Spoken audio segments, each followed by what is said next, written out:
End game के बाद MCU लगातार नए मार्वल हीरोज को इंट्रोड्यूस करते ही जा रहा है, जो लगता है इतनी जल्दी खत्म नहीं होगी। इसी लाइन में एक और मार्वल कैरेक्टर डिज्नी प्लस पे सीरीज फॉर्मेट में स्ट्रीम होने के लिए आ रहा है, मून नाइट, जिसका ट्रेलर रिसेंटली रिलीज हुई। मून नाइट कॉमिक्स फॉलोअर्स के लिए नया कैरेक्टर नहीं है और इनफैक्ट ये कैरेक्टर का कंपैरिजन अक्सर होता है डीसी बैटमैन के साथ। कौन है ये मून नाइट, क्या है मून नाइट के पावर्स एंड एबिलिटीज, और क्या मून नाइट का बैटमैन से कंपैरिजन सही है? चलिए देखते हैं आज। मार्वल कॉमिक्स में मून नाइट का ऑल्टर ईगो नाम है मार्क स्पेक्टर, जो एक मराइन और मर्सनरी था। सूडान में एक मिलिट्री मिशन में स्पेक्टर का डेथ इजिप्शियन मून गॉड खोंशू के आइडल के सामने होने ही वाला है जब मून गॉड बचाते हैं इनको। तब से खोंशू के लिए काम करता है moon night and night travellers को बचाते रहता है। मून नाइट और बैटमैन में अगर कोई सिमिलैरिटी तुरंत फ्लैश होती है तो वो है इनके नाम, क्योंकि बैटमैन मोस्टली डार्क नाइट के नाम से ही जाना जाता है। Appearance wise Batman moon night के कई साल पहले ही एंट्री मार चुका है।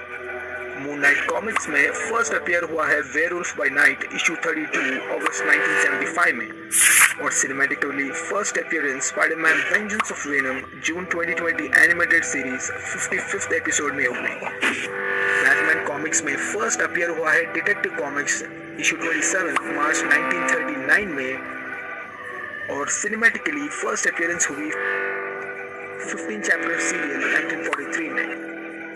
लेकिन बैटमैन डार्क नाइट कॉमिक 1986 में रिलीज हुई, जो मून नाइट के बाद है।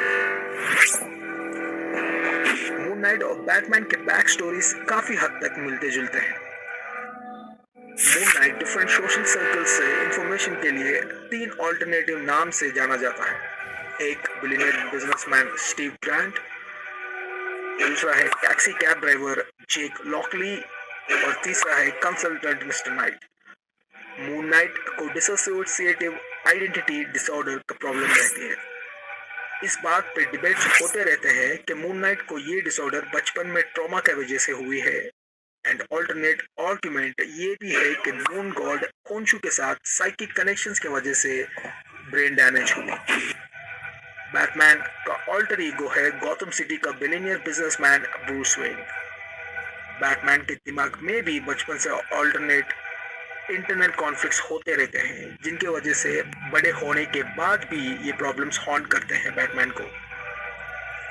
बैटमैन का गुरु रास अल गुल में मून खोंशू के शेड्स थोड़े नजर आते हैं। Moon night supernatural powers demonstrate करता है, बट बहुत कम स्टोरी लाइन्स में। रात में और वो भी फुल मून के टाइम पावर्स बढ़ जाते हैं मून नाइट के, और फिजिकल टच से एनिमीज के पावर ड्रेन आउट करने का एबिलिटीज कभी कभी डिस्प्ले करता है।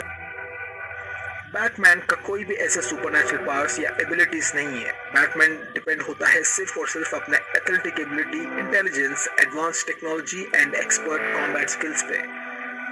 मून नाइट भी काफी हद तक मैक्सिमम स्टोरी लाइंस में यही एबिलिटीज पे डिपेंड होता है। सिंपल टर्म्स में अगर बात करें तो मून नाइट और बैटमैन दोनों भी फुल कॉस्ट्यूम और फेस मास्क पहनते हैं। डिफरेंस सिर्फ और सिर्फ इतना है कि मून नाइट सिल्वर और व्हाइट कलर यूज करता है और Batman black colour. Moon night full white mask पहनता है, जबकि बैटमैन फेस का ऊपर के आधा के हिस्सा को कवर करता है। मून नाइट ट्रेवलर आर्मर में दिखता है, जिसमें two way radio system built in है, और गॉन्टलेट्स में डार्क थ्रोअर्स का एडिशनल फीचर भी है।